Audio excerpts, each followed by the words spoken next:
sudah terlanjur kena nih tuh patah leher, berbahaya nih. Itu kan berbahaya, tidak bisa nih, parah nih lah. Iya, kalau sudah terlanjur kena. Jadi pencegahannya sebelum keluar male atau 10-15% keluar male kita semprot, ini memang fungisida Kak.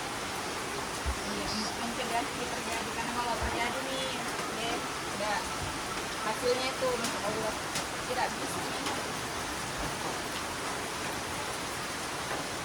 Iya, jadi kita kendal mungkin anunya bisa aja di kayak botolnya di air dulu isinya, nanti karena hujan apa tepat.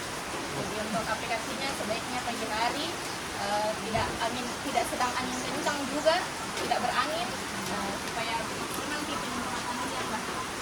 Dari bawah laut, tidak dari atas, jadi dari bawah, jadi supaya bisa masuk ke